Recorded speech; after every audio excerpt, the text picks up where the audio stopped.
What's going on, ladies and gentlemen? It is yours truly, the Five Star Revolution podcast with your host, CJ Price.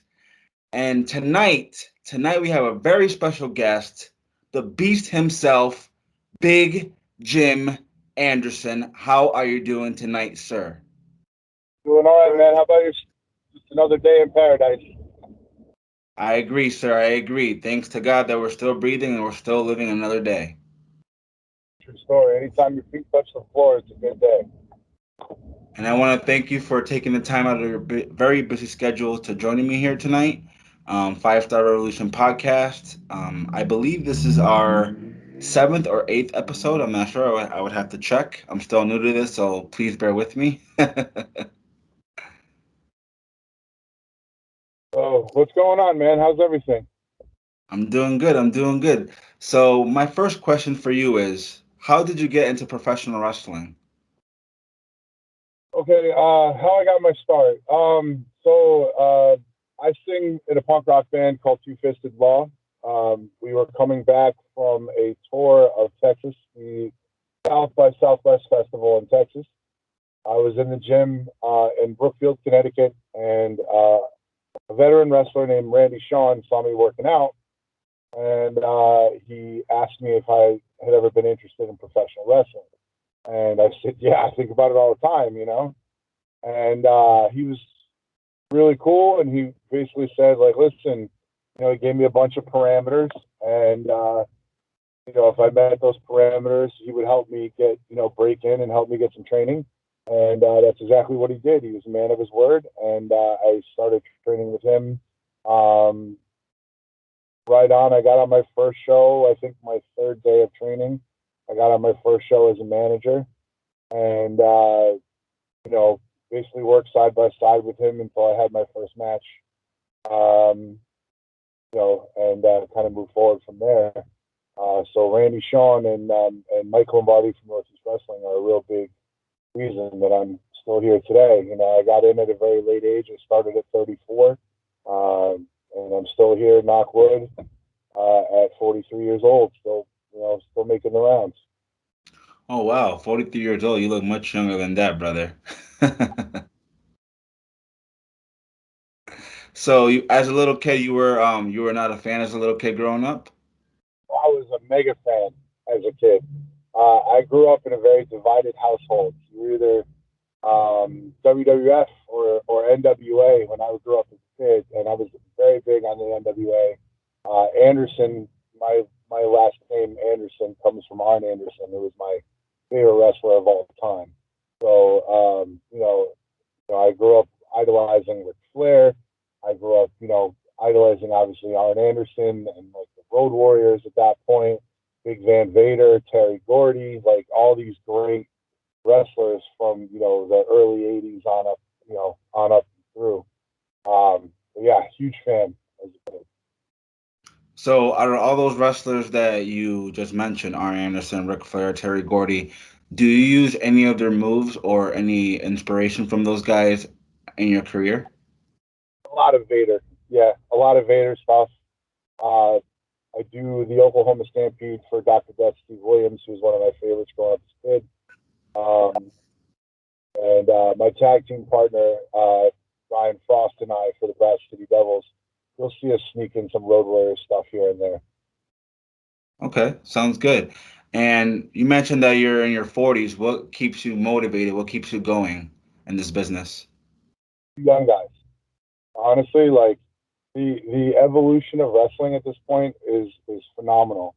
And I'm at the point now where like I'm thinking about winding down, and the only thing I can do and hope and pray is to pass on any knowledge that I have.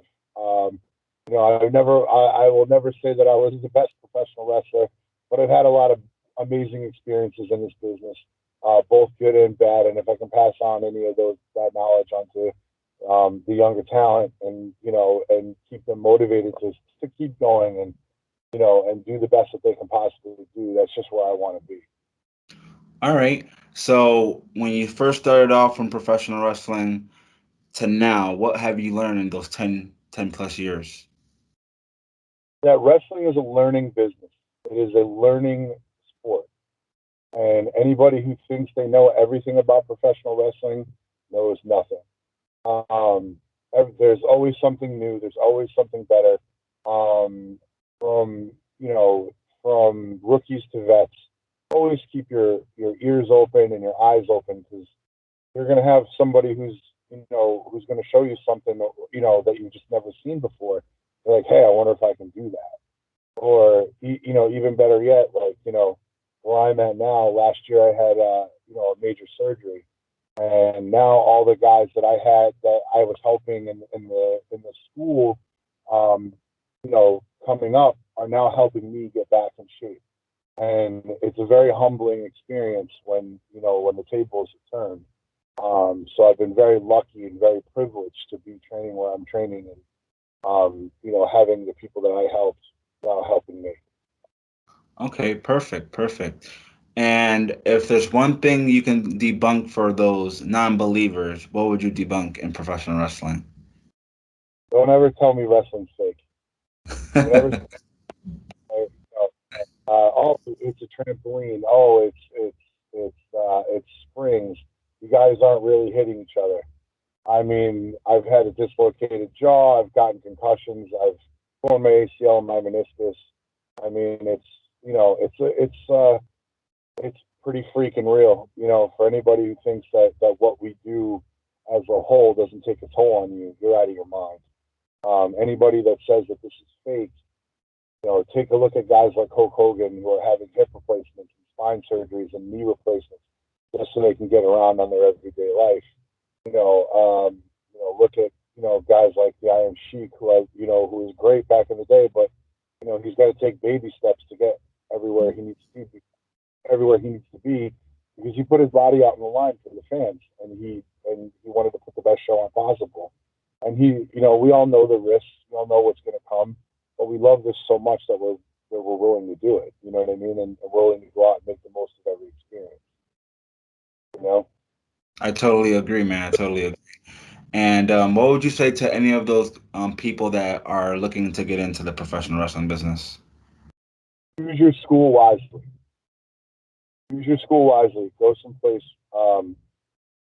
You have a lot of legitimate wrestling schools out there, and a lot of wrestling schools that may not have quite the credibility that they should have. So choose your schools wisely. Choose somebody who's open to school, that's been there.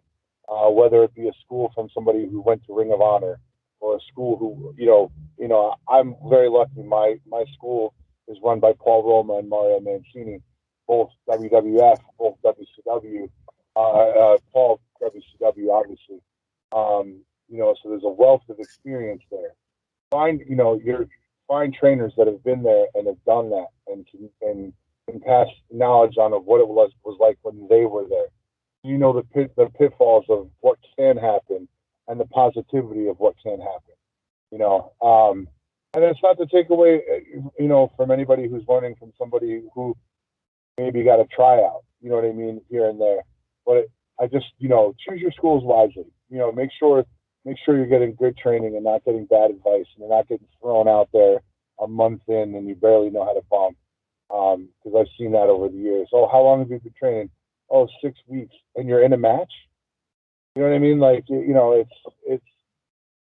I mean, it varies for everybody, I'm sure, but the big thing for me is just, use wisely.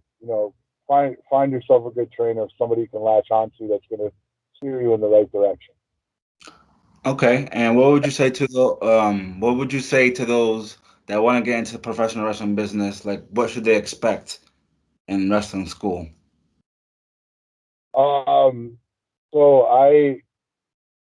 as far as wrestling school goes, the wrestling school, the early training is probably the hardest thing physically I've ever gone through. Bodybuilding, yes, you do cardio and you do all that and all that stuff, and I was a part of that. But there's nothing like wrestling school cardio, as you probably know. That'll be your true test as to how much you want to really do this. If you make it through those first few weeks of weak legs and throwing up because because you've been worn out and and all that. If you can make it through those first few weeks, that's the true test of where you want to be. I've never any kind of cardio drill or anything like drills like they do now, and it doesn't get any easier when you get older because now I'm back to doing them now. I'm basically starting from the ground up again. So it's intense. Um, Calisthenics are everything. You know what I mean? And that's the big thing. Making sure that your wind is there. Um, you know, I'm sure we've all wrestled with our friends in the backyard, and good instructors will, they'll tell you themselves, teach a monkey how to suplex. You can't get in there and get your wind up and be able to get around the ring. And when you're absolutely blitzed out, tired, you still need to be able to think on your feet. You know what I mean? And that's what those drills are there for. So it's definitely calisthenics. Learn your ring psychology. Great, some of the best matches are based off the best psychology in the world. So you're definitely going to learn that. Obviously, you're going to go through your various holds. And we have two programs here. We do our basics and ground and pound go with our Monday night program. Wednesdays and Saturdays are for more advanced class, like with Paul and now Richard Holiday doing some of our Wednesday class. And Richard Holiday, as you know, is signed to MLW and doing some amazing things. And it's been great. It's just a great experience when you latch on to good people. And the best part about it is if you go to the right school and you got good people around you, those calisthenics aren't so bad when you got the rest of the class rooting you on to make sure you Totally agree with that, man. So what would you say is your greatest accomplishment in your career? greatest accomplishment in my career. Wow. Honestly, I think getting to spend some time with some of my idols. Um, I've been able to spend time with Roddy Piper. I've been able to talk with Vader and talk to Jerry Lawler and pick their brains. I've been able to talk to Ricky Steele. I've been able to talk to Paul Roma. I've been able to really put myself in positions where I've been able to spend some time with the people that I idolized as a kid coming up, and they were passing solid knowledge on to me. And that I think is probably the best thing I think I've ever accomplished. Is just being able to spend time with those people. I've had, probably coming up on a couple hundred matches over the last 10 years I've been in the business. And, just as well as I do, you wrestle. Sometimes you're going to wrestle in front of 500 people, and sometimes you're going to wrestle in front of 50, or even less than that, sometimes 15. We've all been on those shows. And I think just, going out there and being the best that you can be in front of all those people is all fine, well, and good. You can put on a great show, but being able to get some respect, and being able to pick the brain of the guys that put you in that position or you wanted to be when you were a kid, I think is a huge accomplishment. That sounds great, man. They had time to spend with some of those legends and pick their brain. That sounds like an awesome time, man. You I mean, and this is not just, these aren't like seminars. These are just sitting in the locker room with these guys and hearing them, talk back and forth. Just to share a small story, my second show ever, I wrestled Anthony Green, August Gray, in Waterbury, Connecticut, and I went into the locker room and I put my bag down and I went to go sit down, and a very familiar pair of boots walked by me and sat down next to me, and I looked up and it was Jerry Lawler.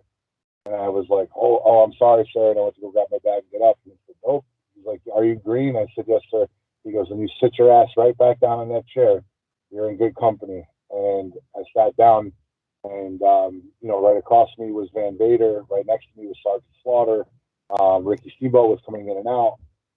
The Hardy Boys were passing in and out. I mean, it was just mind blowing. And, I sat there and he talked to me about some of his career stuff and do's and don'ts, and just talking to Vader, another one, do's and don'ts, and just hearing their experiences when they were just breaking in and stuff like that is crazy. It's in a completely different business from then and now. We're all very lucky. It's not like it used to be. Sure. So we talked about your greatest accomplishment. Let's talk about your worst failure and how did you learn from it? Uh, Worst failure. As you know, anytime you have a bad match, that's going to be your failure. Never get so comfortable with something that you think you're good enough that you're going to be able to get by, because no matter what, no matter how good you may think you are, you're not that good. You know what I mean? And don't be afraid to be like, and don't be afraid to say, you know what, I'm not ready for that, because I made the mistake of thinking I was farther along than I was. And my second year in, I wrestled Warbeard Hansen for Northeast Wrestling, and it was arguably the worst match of my life. And and it was in front of a lot of people, and Warbeard had to carry me through the whole thing, and it was embarrassing for me, thinking that I was able to be in that position. My cardio was not good. Um, I had, I was offered the spot. I should have said no, I wasn't ready for that, and just waited for my time to come and got more experience. Um, there's nothing wrong with saying no, I'm not ready. There's nothing wrong with saying I want to get more time in to learn more. And that's I think my biggest regret and failure is not saying no, I wasn't ready, thinking that I was ready for something that I really wasn't ready for, not having my cardio ready where it should have been. And I mean, it doesn't matter how big or small you are. I mean, I'm 6'1" and 320 pounds, and my cardio is better now than it was when I first started. And you got guys in our business that are cardio freaks like Wrecking Ball Legursky, who is damn near 400 pounds, and that guy will run circles around you if you let him. You know what I mean? He's another phenomenal. He's a freak of nature, and I wish I had what he had when that second year. I wish I had that cardio right. I wish I had all that stuff, and I was relying too much on my size and not enough on my skill. So piggybacking on that, um, two years in, what would you say from 10 years in now to that 2 year in Big Jym Anderson? What would you say to that? Uh, I've definitely been humbled between injuries, and I wish I had the thought process I have now back then. I definitely is definitely where I'm at now. I wish that I was a little bit smarter with things like I am now. Um, I should have been more shut up and listen instead of no problem, I got this, when I didn't really have it. And that's always, and that, definitely listening to the wrong people. Like, listen to the people that know. And that's the thing. I started taking bad advice from the wrong people, and that got me not necessarily a lot of trouble, but it definitely hurt my career. And I've regretted that ever since. Listen to the right people. If you can tell that they're there to help you, then do that. If you find a mentor in the locker room, not just the people at your school, but if you can find a solid veteran, stick with that veteran, because they're only going to steer you in the right direction. And and that's like the best advice I could offer anybody. Find somebody that's going to steer you right, that isn't necessarily out for themselves. Um, that isn't necessarily out for themselves, that's going to hurt you in the process. And it's tough to pick that out in our business. It's a very I love this business, and I love what it is. But it's tough. Everybody wants their spot, so it's nobody wants to necessarily give up their spot, but there are still people that are willing that don't have to give up their spot and still help the younger guys coming up. And I had a few of those people, and instead of me listening to them, I was listening to them. Okay. So All right. And if there's one promotion out there that you would sign to, who would it be with and why? as far as the majors, Yes, sir. jeez. Um, at this point in my career, probably all elite. Though I am a, not necessarily a spot guy. Um, I think that there's a lot of good talent down there. I think that there's a lot of good mentorship down there. Um, I think that it's a little bit more free, so you're able to work around. You're not getting your handcuffed by the WWE programming the way that they do it. You got 8 minutes. You need to get your 5 moves of doom in, and that's it. And growing up as a kid, I love WWF, but it's gotten to the point now where it's going to come in every match. You know that when John Cena was wrestling, you knew that you were going to see the flying shoulder tackle, the fist drop, the AA. Knew what was coming, and um, with AEW, it's to me it's got that more of an NWA feel, that old school feel with the new school brand of wrestling, and that's amazing. You know, they're the NWA, but they're being punk rock about it, and that's what I like. Okay. All right. So two more questions before I let you go. Oh, How do you keep up with that big strong body of yours, man? I want to get strong, but look at these muscles. I got nothing. well, I mean, I spent a lot of years not eating right, and just kind of being heavy. I come from big people. You know what I mean? So though I was bodybuilding, though I was doing all this stuff, I was still eating like garbage.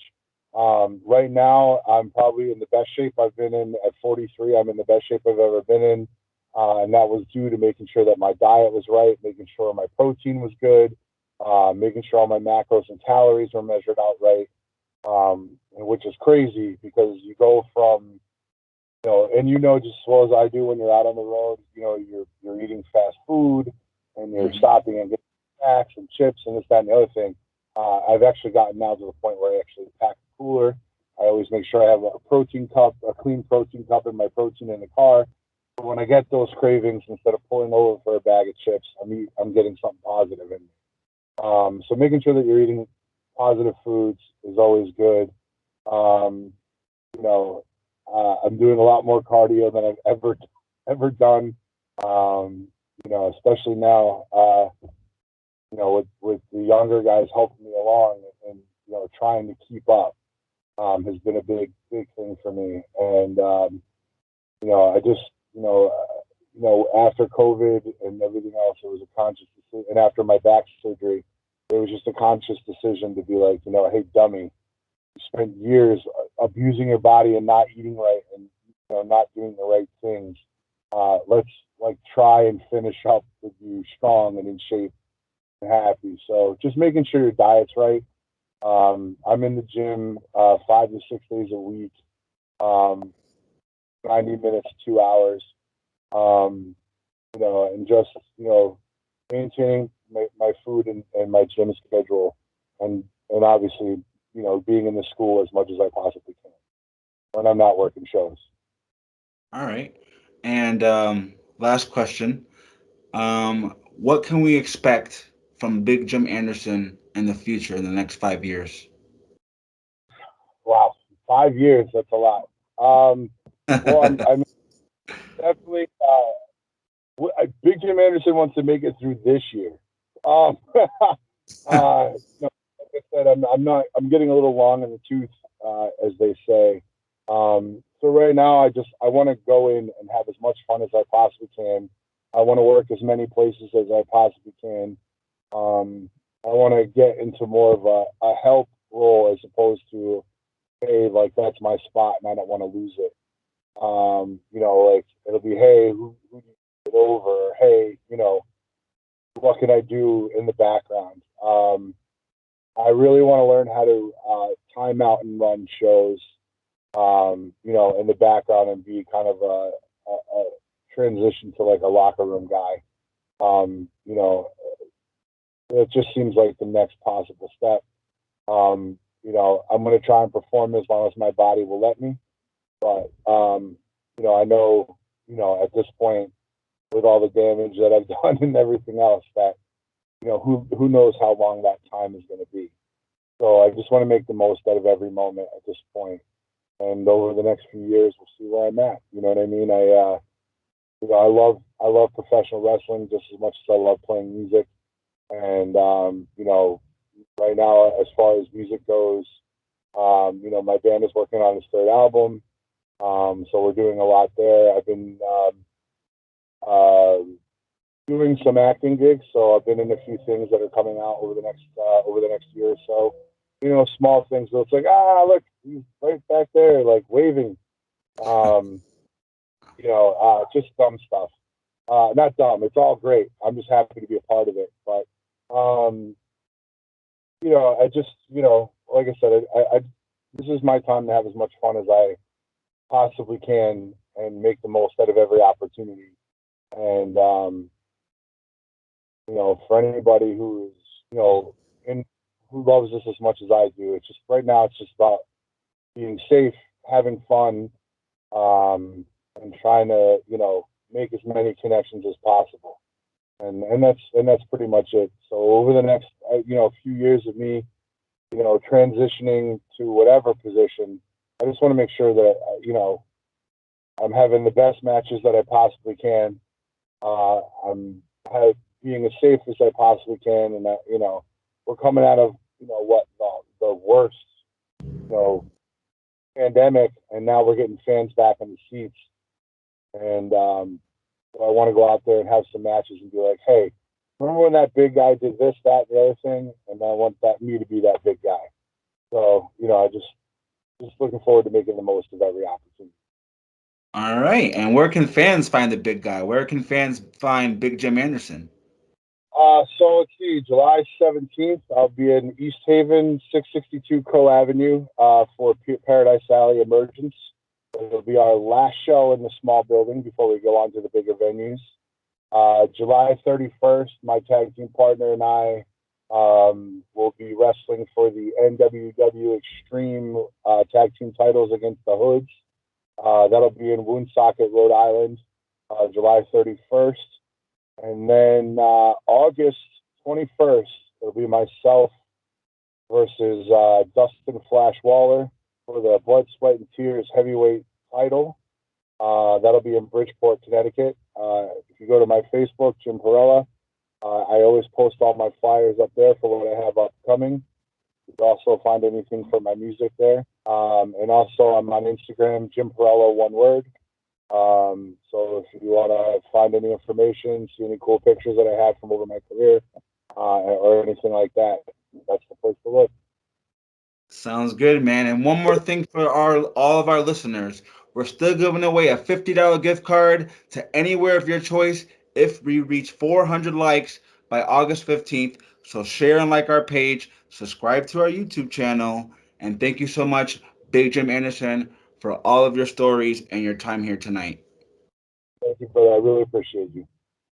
Have a great night, man. Thank you.